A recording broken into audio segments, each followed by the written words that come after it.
is your house, your home. We welcome you, Lord, we welcome you.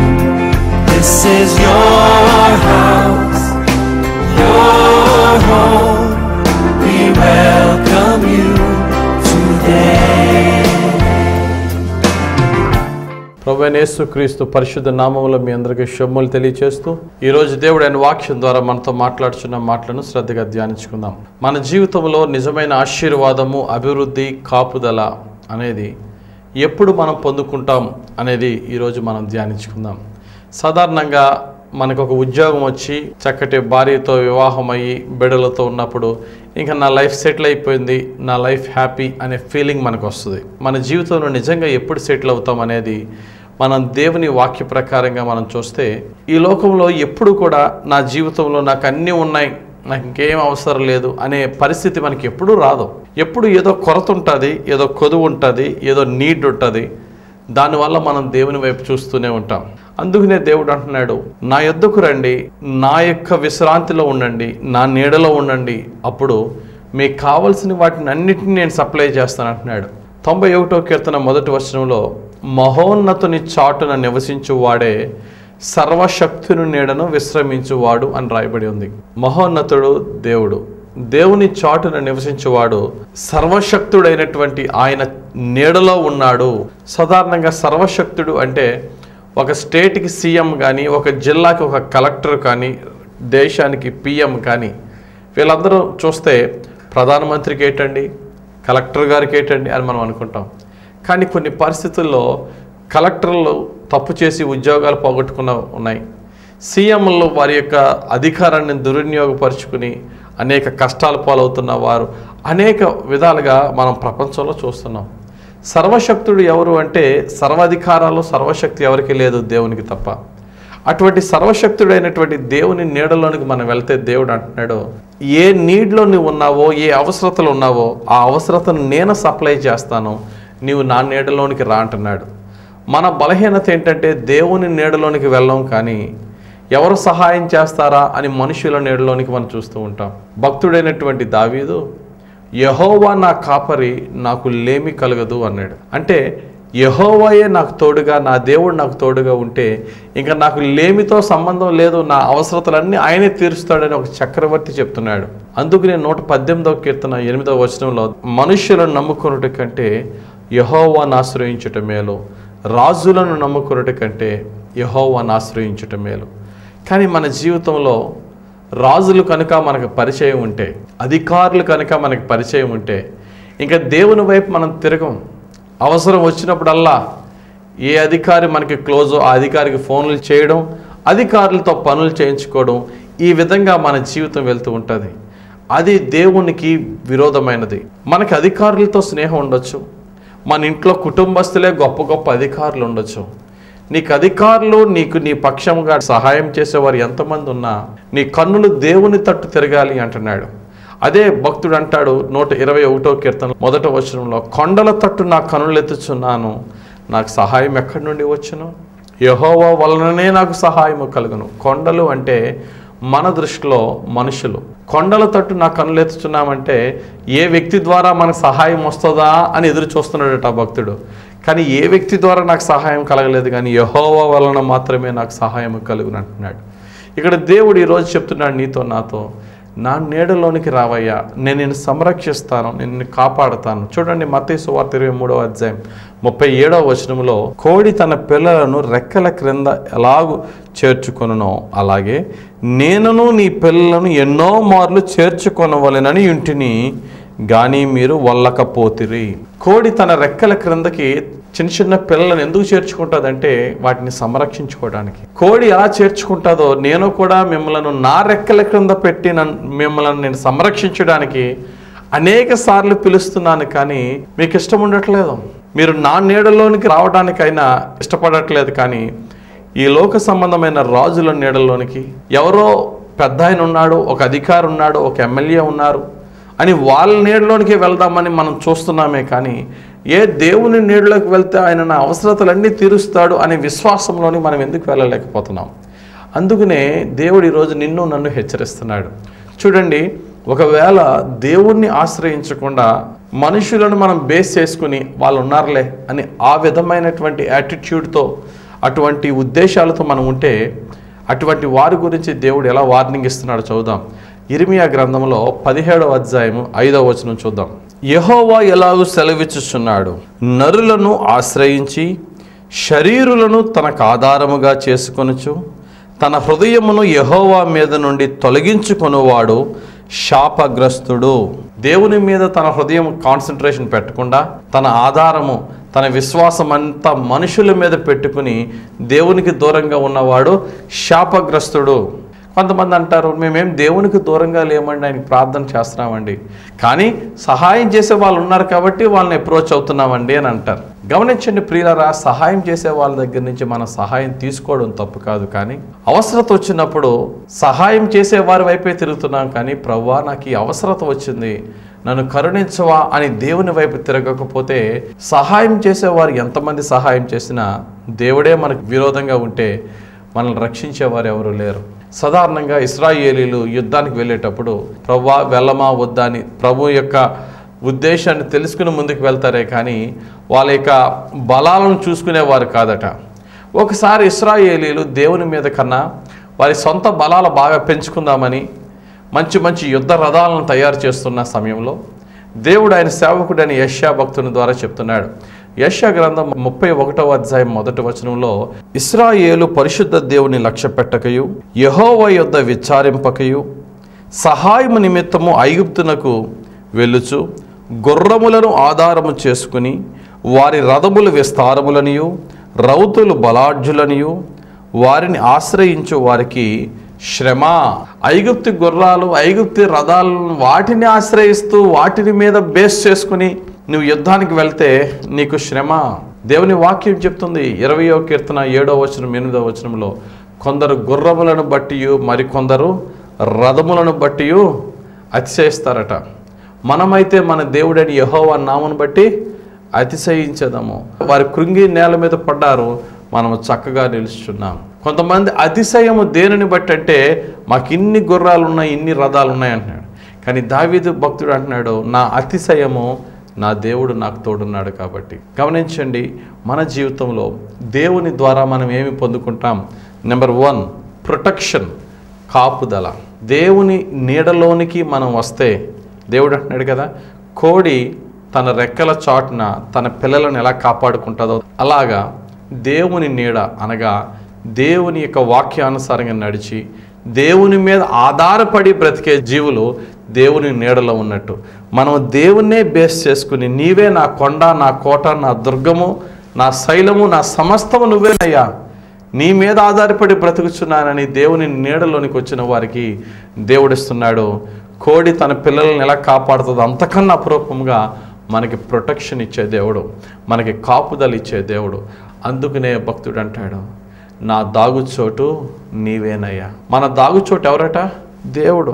మన దాగుచోటు దేవుని నీడలోనికి వెళ్తేనే ఆ నీడ అన్ని ప్రూఫ్స్, బుల్లెట్ ప్రూఫ్ మాత్రమే కాదు, రోగాల ప్రూఫ్, ఇబ్బందుల ప్రూఫ్, అన్నిటి నుండి కూడా మనం ప్రొటెక్ట్ చేసే ప్రూఫ్ దేవుని నీడలో ఉన్నది. దేవుడు అడుగుతున్నాడు ఈ రోజున, నీకు అందరూ నిన్ను కాపాడేవారున్నా నేను నిన్ను కాపాడకపోతే ఎవరు నిన్ను కాపాడలేరు. 127వ కీర్తన మహాజ్ఞాని సొలొమోను అంటాడు, మనం ఎంతమంది వాచ్మెన్లు పెట్టుకున్నా యెహోవా పట్టణం కాపాడని ఎడల దానికి కావలి కాయువారు వ్యర్థమని దేవుని వాక్యం చెప్తుంది. ఈరోజు గమనించండి ప్రియులారా, దేవుని మీద మనం బేస్ అవుతున్నామా? మనకున్న ఆ యొక్క గన్నలు, లేకపోతే బాడీ గార్డ్స్, లేకపోతే బుల్లెట్ ప్రూఫ్ల మీద బేస్ అవుతున్నామా? మనందరికీ తెలుసు, మన భారతదేశాన్ని అత్యున్నతమైనటువంటి పవర్ఫుల్ నేషన్గా మరి ఎంతో ప్రగతి బాటలో నడిపించిన ఒక ప్రైమ్ మినిస్టర్స్లో ఒక ప్రైమ్ మినిస్టర్ శ్రీమతి ఇందిరాగాంధీ. ఆవిడకి చాలా హై ప్రొటెక్షన్ ఉంది. ఎవ్వరు కూడా ఆమె దరిదాపుల్లో కూడా రాలేని విధమైనటువంటి ప్రొటెక్షన్ ఇందిరాగాంధీ గారికి ఉంది. కానీ ఆవిడ ఎలా చంపబడ్డారు? ఎవరైతే ఆమె బాడీ గార్డ్స్గా ఉన్నారో వాళ్ళే చంపేశారు. బైబిల్ చెప్తుంది, మరణము తప్పించుట యెహోవా వశము, ఆయన చేతిలో ఉంది. కాబట్టి ఈరోజు దేవుడు అంటున్నాడు, నా నీడలోనికి రా. నీకెంతమంది నిన్ను సైనికులు కాపాడేవారు ఉండొచ్చు, నీ హృదయంలో దేవా నీవే నన్ను కాపాడేవాడు, నన్ను కాపాడవా అని నువ్వు ముందు దేవునికి నిన్ను నువ్వు సబ్మిట్ చేసుకో. ఆ తర్వాత ఎంతమంది అన్న సెక్యూరిటీ నువ్వు తీసుకోకపో తప్పులేదు, కానీ ముందు ఆయన పాదాల దగ్గరికి వచ్చావా? బైబిల్లో ఒక అద్భుతమైనటువంటి సంఘటన మనం చూడొచ్చు. యజ్రా అనే ఒక గొప్ప దైవ సేవకుడు ఉన్నాడు. ఈయన శాస్త్రి, వాక్యంలో పండితుడు. ఈ యొక్క విశ్వాసి అయినటువంటి యజ్రా, ఆయన కాలంలో ఇశ్రాయేలీలు బబులోన్లో బానిసలుగా ఉన్నారు. బానిసలుగా ఉన్న కాలంలో దేవుడు ఆ యొక్క అన్య దేశమైనటువంటి కల్దీల దేశం, ఆ బబులోని యొక్క అధికారులు, రాజులు, చక్రవర్తుల హృదయాలు మార్చి ఇశ్రాయేలుకు విడుదల ఇచ్చాడు. ఇర్మియా ప్రవచన ప్రకారం 70 సంవత్సరాల తర్వాత యజ్రా ఆయనతో పాటు కొంతమంది ఇశ్రాయేలును తీసుకుని బయలుదేరుతున్నాడు. రాజుగారి పర్మిషన్ ఇచ్చారు. రాజుగారికి యజ్రా అంటే చాలా ప్రేమ, చాలా గొప్ప నమ్మకం కలిగి యజ్రాని గౌరవంగా పంపించాడు. పంపించినప్పుడు బయలుదేరే మూమెంట్లో యజ్రా గారికి ఒక సందేహం వచ్చింది. ఆయనతో పాటు కొంతమంది గుంపు కుటుంబాలు బయలుదేరుతుండగా ప్రారంభంలోనే ఆయనకు ఒక సందేహం వచ్చింది. మనం బయలుదేరి బబులోను దేశం నుంచి ఇశ్రాయేలు దేశానికి బయలుదేరుతున్నాం. ఈ మార్గంలో దోపిడీగాళ్ళు అనేక మంది ఉంటారు. ఎంత ప్రేమగా మన రాజు మనల్ని పంపిస్తున్నాడే, అదే రాజు దగ్గరికి వెళ్ళి, అయ్యా మమ్మల్ని పంపిస్తున్నావు కానీ దోపిడీగాళ్ళ చేతిలో చిక్కుకుంటాం, మాకు కొంచెం సైనికులను మాకు ప్రొటెక్షన్ ఇవ్వా అని అడుగుదాం అనుకున్నాడు. కానీ ఆయన అంటాడు, ఆ మాట నేను రాజు దగ్గరికి వెళ్ళి అడగడానికి నాకు సిగ్గుగా అనిపించింది అంటాడు. ఎందుకంటే మా దేవుడు గొప్పవాడు, మా దేవుడు సజీవుడు, మా దేవుడు మమ్మలను సంరక్షించి కాపాడే దేవుడని ఎన్నెన్నో చెప్పాను. ఇప్పుడు వెళ్ళి రాజు దగ్గరికి వెళ్ళి మాకు భయం వేస్తుంది, మాకు కొంచెం ప్రొటెక్షన్ ఇవ్వా అని అడిగితే నా పరువేం కావాలి? చాలాసార్లు ప్రసంగాలు చేయడం ఈజీయే, విశ్వాసంతో ఉండండి దేవుడు కాపాడుతాడని చెప్పడం ఈజీయే. ఆ సిచ్యుయేషన్లోకి వెళ్ళేటప్పటికీ విశ్వాసంతో నిలబడేవారు తక్కువ. అటువంటి సమయంలో మనకు కావాల్సింది ఏంటి? యెజ్రా గ్రంథం 8వ అధ్యాయంలో మొత్తం స్టోరీ అంతా చాలా చక్కగా వివరంగా రాయబడి ఉంటుంది. అందులో 21-22 వచనాల్లో ఉంటుంది. యెజ్రా అనుకున్నాడు, నేను రాజు దగ్గరికి వెళ్ళను, మరేం చేద్దాం? మొత్తం నాతో పాటు బయలుదేరే వారందరూ కూడా మోకరించండి, ఉపవాస ప్రార్థన ద్వారా మనం ఆయన నీడలోనికి వెళదాం. రాజు సహాయం కానీ సైనికుల సహాయం కానీ తీసుకోకుండా మనం బయలుదేరదాం. దానికి ముందుగా ఉపవాస ప్రార్థనతో దేవుణ్ణి అడుగుదామన్నారు. వారందరూ ఉపవాసం ఉన్నారు, దేవునికి తమ్మును తాము అప్పగించుకున్నారు. ఆశ్చర్యం ఏంటంటే దారిలో ఎంతమంది దోపిడీగాళ్ళు ఉన్ననో లేకపోయినానో దేవుని నీడ వీరి మీద ఉన్నందువల్ల వీరు క్షేమంగా ఇశ్రాయేలు దేశానికి చేరుకున్నారు, దేవుని స్తుతించారు. మన జీవితంలో అనేకమైన ఛాలెంజెస్ వస్తూ ఉంటాయి. భయంతో ఏం చేస్తామంటే మనుషుల మీద ఆధారపడిపోతూ ఉంటాం. కానీ దేవుడు అంటున్నాడు, మనుషుల సహాయం తీసుకోవడం తప్పులేదు, కానీ వాళ్ళ మీద ఆధారపడిపోవడం వల్ల నీకు దేవుని మీద విశ్వాసం సన్నగిలుతుంది. దేవుడు అంటున్నాడు, ఇశ్రాయేలీలారా నన్ను నమ్మండయ్యా, నరుని కాని ఖడ్గముతో నేను మిమ్మల్ని రక్షిస్తానంటున్నాడు. చూడండి, ఆ మాట మనం చదువుకుందాం. యెషయా గ్రంథం 31వ అధ్యాయం 8వ వచనం. నరునిది కాని ఖడ్గము వలన అశ్షూరీయులు కూలుదురు. నరునిది కాని ఖడ్గం అంటే దేవుని ఖడ్గం. అశ్షూరీయులు అంటే ఆ రోజుల్లో ఇశ్రాయేలీలు దేశాన్ని చుట్టూరు లెక్కలేనన్ని లక్షలాది మంది అశ్షూరీయులు అటాక్ చేసి యెరూషలేముని సర్వనాశనం చేయడానికి వారందరూ వచ్చారు. యూదులందరూ భయపడ్డారు. సైన్యాధిపతి అయిన రబ్షాకే నోటుకొచ్చిన బూతులు తిడుతున్నాడు, సరెండర్ అయిపోమంటున్నాడు, లేకపోతే అందరినీ చంపేస్తానంటున్నాడు. ఏంటి అని ఇశ్రాయేలీయులు యెహోవా తట్టు తిరగగా దేవుడు ఇశ్రాయేలీయుల ప్రార్థన ఆలకించి రాత్రి కాడ దేవుడు తన దూతను పంపగా 185,000 మంది సింగిల్ నైట్లో హతమార్చబడ్డారు. ఇశ్రాయేలీయులు ఎవరు యుద్ధం చేయలేదు. దేవుడు ఆయన ఏంజల్ని, ఆయన దూతను పంపగా దేవుని దూత దేవుని ఖడ్గముతో 185,000 మందిని చంపినప్పుడు అశ్షూరీయులు పారిపోయారు. ఇశ్రాయేలుకి దేవుడు రక్షణ ఇచ్చాడు. కాబట్టి ఈరోజు నా మాటల్లో 3 మాటలు చెప్తున్నాను. దేవుని నీడలో ప్రొటెక్షన్, కాపుదల ఉంటుంది అని ఎప్పుడే చెప్పాను. దావీదు భక్తుడు దేవుని నీడలో ఉన్నాడే కానీ తన సైన్యం మీద తను ఆధారం చేసుకోలేదు. దేవుని నీడలో ఉన్నంత కాలము అతనికి జయం ఉంది. ఈరోజు నీవైనా సరే, నా శత్రువులు చాలా బలవంతులు, లేక నన్ను ఇబ్బంది పెట్టేవారు చాలా గొప్పవారు అని అనుకుంటే, ప్రియ సహోదరి సహోదరుడా, ఇప్పుడే దేవుని నీడలోనికి రా. నిన్ను నువ్వు అప్పగించుకో. దేవా నీ నీడలోనికి వచ్చాను, నన్ను కాపాడు అని దేవుణ్ణి అడుగు. ఖచ్చితంగా దేవుడు నిన్ను కాపాడి పైకి లేపుతాడు. నీ శత్రువులు ఎంత బలవంతులైనా నరుని కాని ఖడ్గముతో దేవుడు వారిని తరిమి కొడతాడు. రెండవది, in God's shadow, under God's shadow, దేవుని యొక్క నీడలో మనం పొందేది అభివృద్ధి. నీ జీవితంలో అసాధ్యమైన కార్యాలని సాధ్యంగా చేసేవాడు, నీ నుండి అద్భుతమైన ఫలవంతమైన జీవితాన్ని దేవుడు ఇచ్చేవాడు. దేవుడు అంటున్నాడు, మనుషుల చుట్టూరు తిరిగో నీ అభివృద్ధి కొరకు, నా నీడలోనికి రా, నేను నిన్ను అభివృద్ధి చేస్తాను. నీకే టాలెంట్ లేకపోయినా నేను నిన్ను లిఫ్ట్ చేస్తాను అంటున్నాడు దేవుడు. నాకు అంత ఇంటెలిజెన్స్ లేదు ప్రభువా, నాకు ఐక్యూ లేదు ప్రభువా, నాకు అంత తెలివి లేదు ప్రభువా, మా వాళ్ళందరూ నన్ను మొద్దోడు అంటున్నారు ప్రభువా అంటే దేవుడు అంటున్నాడు, యెషయా గ్రంథం 49వ అధ్యాయం 2వ వచనం, నా నోరు వాడిగల ఖడ్గముగా ఆయన చేసి ఉన్నాడు, తన చేతి నీడలో నన్ను దాచి ఉన్నాడు, నన్ను మెరుగుపెట్టిన అంబుగా చేసి తన అంబుల పొదిలో మూసిపెట్టి ఉన్నాడు. చదవబడిన వాక్యం ఏంటి? చేతి నీడలో ఉంటే ఆయన మనకు చేసింది ఏంటట? మెరుగుపెట్టిన అంబుగా. బాణం ఉందండి, ఆ బాణానికి ఏమాత్రం షార్ప్నెస్ లేదు, ఎంత వేస్తే మాత్రం అది పెనట్రేట్ అవ్వలేకుండా దిగకుండా ఎందుకు లాభం? దేవుడు ఈరోజు చెప్తున్నాడు, నువ్వు బాణం లాంటి వాడవైనా ఒక మొద్దుగా ఉన్నా నేను షార్ప్ చేసి ఏ పనిలో నువ్వు ఉన్నావో అందులో నీకు నిపుణత ఇచ్చి టార్గెట్ రీచ్ అయ్యేలాగా, అంతేకాదు దేవుని అంబుల పొదిలో బాణంగా నేను చేసి నేను నిన్ను అభివృద్ధి చేస్తా. నీకు నువ్వు అనుకోవచ్చు, నేను చాలా హీనమైన స్థితిలో ఉన్నాను, నా తల్లిదండ్రులు బహుదీనమైన స్థితిలో ఉన్నారు, నేనే పాటి వాడిని అనుకోవచ్చు. కన్య అయినటువంటి మరియమ్మ దగ్గరికి దేవుని యొక్క గాబ్రియేలు దూత వచ్చి, నీవు గర్భం ధరించి కుమారుని కంట ఉన్నప్పుడు పురుషుని ఎరుగని దానిని ఇదెలా సాధ్యం అంటే, ఒకే మాట దేవుని యొక్క దూత గాబ్రియేలు మరియమ్మ గారితో చెప్తాడు, సర్వోన్నతుని శక్తి నిన్ను ఆవరించును. The power of the most high overshadow you. దేవుని యొక్క గొప్ప శక్తి ఓవర్ షాడో అంటే నీ మీద నీడవలే వస్తుంది, నీ మీదకి దిగుతాదమ్మా. పరిశుద్ధాత్మ ద్వారా నీకు గర్భం నువ్వు ధరిస్తావు, పుట్టబోయే బిడ్డ పరిశుద్ధుడు, అటువంటి లోకరక్షకుడు నీవు కంటావని చెప్పినప్పుడు మరియమ్మ గారికి అర్థం అవ్వకపోవచ్చు అది ఎలా సాధ్యమో. కానీ ఒకటే మాట దేవుని దూత, సర్వోన్నతుని శక్తి నిన్ను ఆవరించును. ఆయన నీడ నీ మీదకి వచ్చినప్పుడు నీకు తెలియని శక్తి, నీకు తెలియని కార్యము నీ లైఫ్లో, నీ బాడీలో, నీ జీవితంలో, నీ చేతి పనిలో జరిగినప్పుడు ఆశ్చర్యకరంగా నువ్వు అడిగిన దానికన్నాను, ఊహించిన దానికన్నాను గొప్పవాటితో దేవుడు దీవిస్తాడు. కాబట్టి ప్రియులరా, ఈరోజు దేవుడు చెప్తున్నాడు, ఆయన నీడలోనికి వచ్చినట్లయితే ఆయన మనల్ని హెచ్చిస్తాడు. చూడండి, బైబిల్లో గొప్ప గొప్ప యోధులను చూద్దాం. వారి సొంత నీడలో ఉన్నప్పుడు వారి బ్రతుకులేంటి, వారి సొంత నీడను విడిచి దేవుని నీడలోనికి వెళ్ళిన తర్వాత వారి బ్రతుకులు ఎలా మారినాయి. ఉదాహరణకి అబ్రహాం జీవితం చూడండి. దేవుని నీడలోనికి రాకముందు అతని జీవితం ఏంటి? విగ్రహాలను తయారు చేసుకుని అమ్ముకుంటున్నాడు, సాదాసీదా జీవితాన్ని జీవిస్తున్నాడు.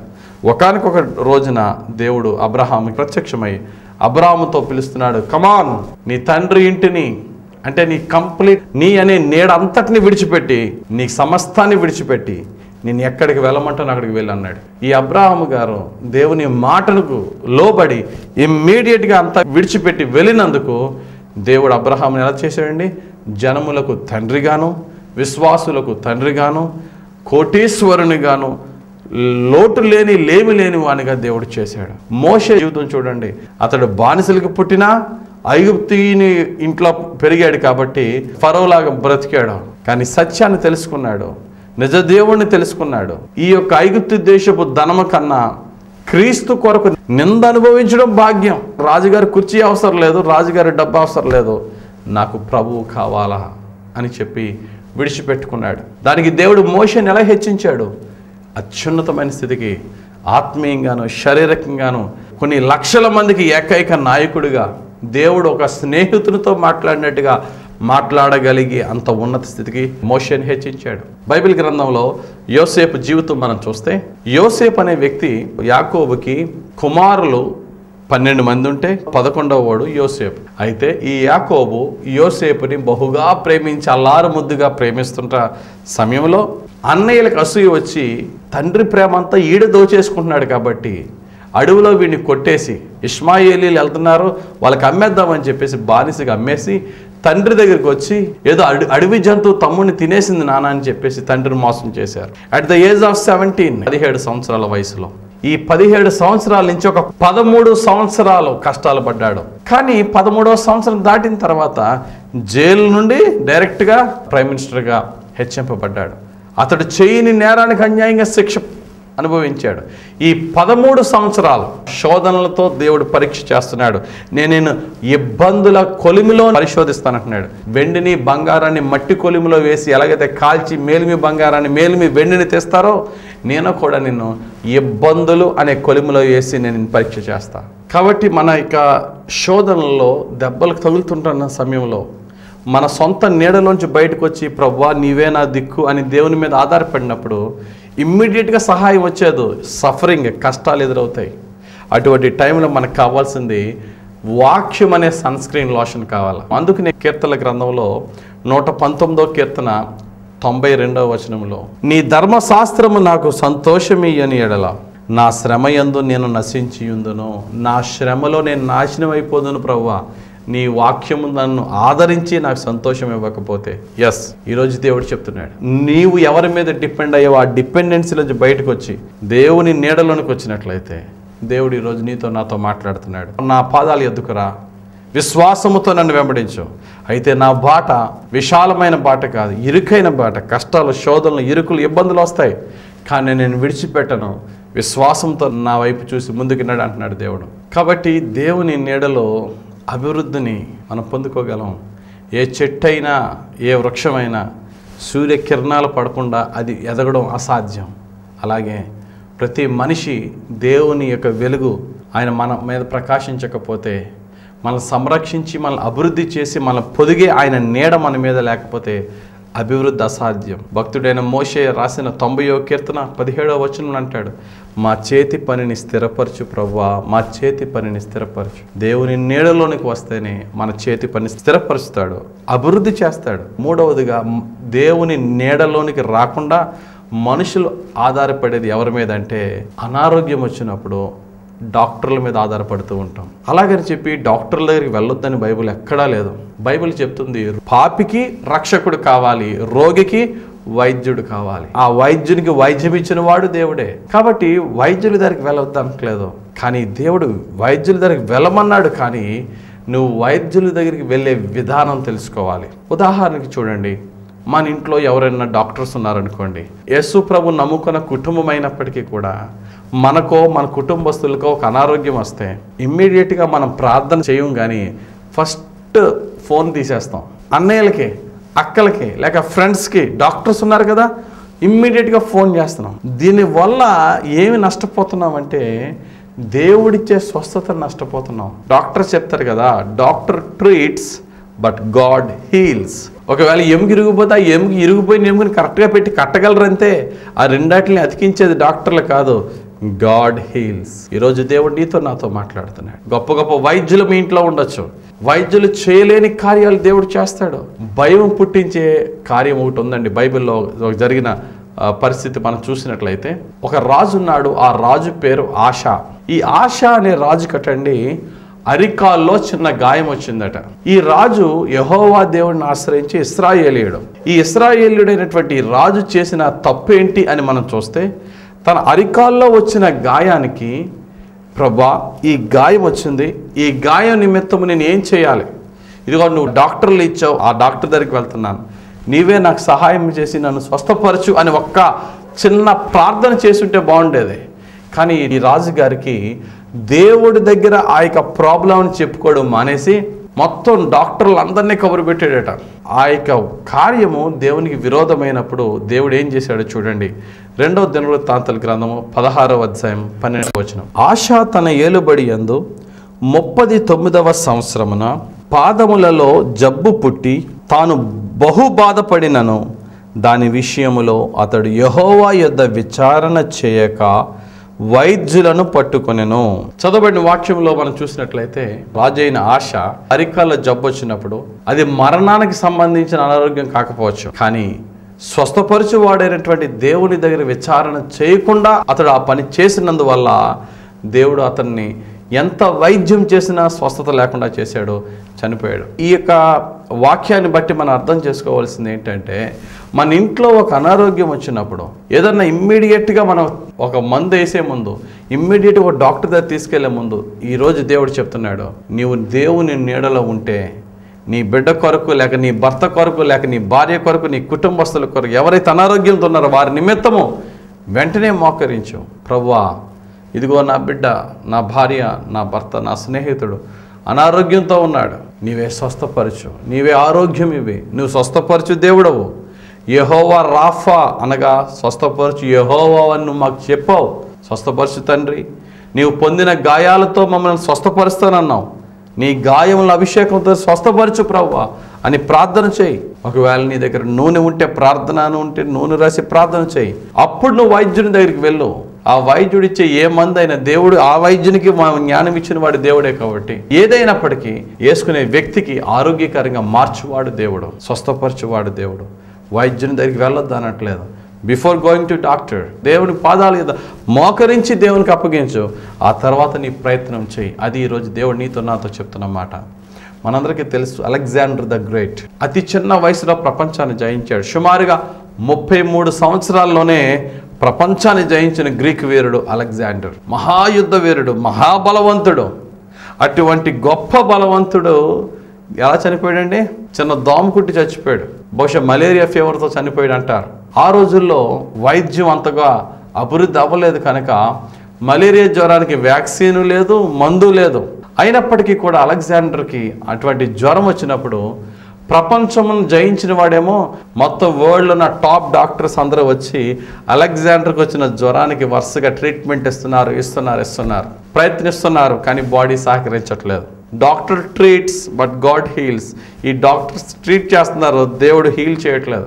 అటువంటి జ్వరాలు ఆ రోజుల్లో అనేక మందికి రావచ్చు, వాళ్ళని ప్రభు స్వస్థపరచవచ్చు. కానీ అలెగ్జాండర్ విషయంలో స్వస్థత రానప్పటికీ అలెగ్జాండర్ విసుగుపోయి ఒక మాట అన్నాడు, నేను చనిపోయే ముందు నా శవపేటిక, నా కాఫిన్ ఉంది కదా, దాన్ని మోసేది ఎవరు అంటే మా కుటుంబస్తులు కాదు మోయవలసింది, నా శవపేటికను మోయవలసిన వారు ఎవరంటే ఇన్ని రోజులు నాకు వైద్యం చేసినా నన్ను బ్రతికించలేకపోయినా ఈ వైద్యులతో మోయించండి. ఎందుకట? ప్రపంచం తెలుసుకోవాలి వీళ్ళు ఎంత గొప్ప డాక్టర్స్, ఎంత ప్రయత్నించినా సరే అలెగ్జాండర్ ద గ్రేట్ని బ్రతికించలేకపోయిన చేతకాని వారు. ఒక వ్యక్తిని బ్రతికించడం ఎంతమంది డాక్టర్లకు కలిసినా పని అవ్వలేదని, స్వస్థత, ఆరోగ్యము, లైఫ్ని పొడిగించడం డాక్టర్ల చేతిలో లేదని ప్రపంచం తెలుసుకోవాలంటే నా శవపేటికని ఈ డాక్టర్లు మోయాలని చెప్పి డాక్టర్స్తో మోయించేటట. గమనించండి నా ప్రియ సహోదరి సహోదరుడు, ఈరోజు మన నిజ జీవితంలో కొంతమంది బ్లైండ్గా ఆధారపడిపోతారు. డాక్టర్లని దేవతల్లాగా మీరే బ్రతికించాలండి మా అబ్బాయిని. కాదు, బ్రతికించేవాడు దేవుడు, వైద్యం చేసేవారు మాత్రమే వారు. గమనించండి, ఒక్కొక్కసారి ఆ వైద్యులే చేతులు ఎత్తేసిన పరమ వైద్యుడు మాత్రం చేయెత్తడు. ఆయన ఎప్పుడు చాచి ఉంటుంది. ఎవరు ఆయన నీడలో ఉంటామో, మహోన్నతుని చోటను నివసించు వాడే అన్నాడే కానీ వాడు కూడా అనలేదు. దేవుని నీడలో ఎవరైతే ఉంటారో అనారోగ్యంగా వచ్చినప్పుడు ఆరోగ్యం ఇస్తాడు ఆయన నీడలో, ఆపద వచ్చినప్పుడు కాపుదల ఇస్తాడు ఆయన నీడలో, కరువు వచ్చినప్పుడు సమృద్ధిని, లేమిలో కూడా సమృద్ధిని ఇవ్వగలిగే సమర్థుడు మన దేవుడు.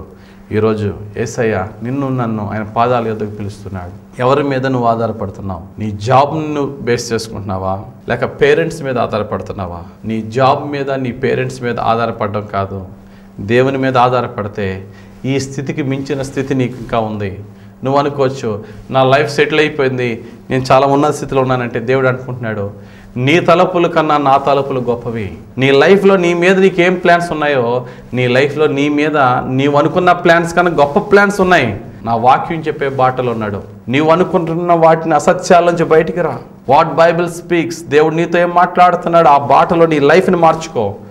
అప్పుడు దేవుడు నీ జీవితాన్ని, ఇది కాదు నువ్వు అనుకున్నది, అత్యున్నతమైన ఆశీర్వాదకరమైన జీవితం ముందుంది.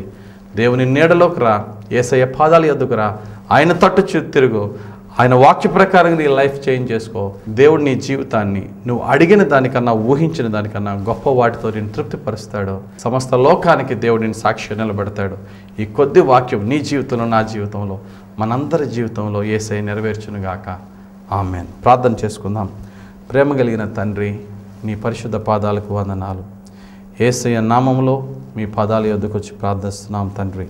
ధ్యానించిన వాక్యము విన్న మా అందరి జీవితాల్లో ఫలింప చేయండి. అనారోగ్యం వస్తే ముందు నీవు కాదు, డాక్టర్లే మాకు కనబడుతున్నారు. ఆపద వస్తే ముందు నీవు కాదు, పోలీసులు అధికారులు కనబడుతున్నారు. సహాయం చేయవారు ఉండొచ్చు, లేకపోవచ్చు, కానీ ముందు నిన్ను మేము పెట్టుకుని ప్రభువా నిన్ను పిలవగలిగే జీవితం దయచేయండి. నీ మీద విశ్వాసం అనేది మాటల రూపంలో మాత్రమే కాకుండా క్రియారూపంలో పెట్టగలిగే శక్తిని మాకు దయచేయండి. ధ్యానించిన వాక్యం మా పట్ల నెరవేర్చి మమ్మల్ని అందరినీ ప్రభువా నీ నీడలోనికి నడిపించి నీ నీడలో నిజమైన కాపుదల, నిజమైన అభివృద్ధి, నిజమైన స్వస్థత, ఆరోగ్యము మాకు ప్రసాదించమని యేసు నామములో ప్రార్థించి వేడుకొనుచున్నాను తండ్రి. ఆమెన్. God bless you. దేవుడు మిమ్మలను ఆయన నీడలోనికి తీసుకుని దీవించునుగాక. ఆమెన్.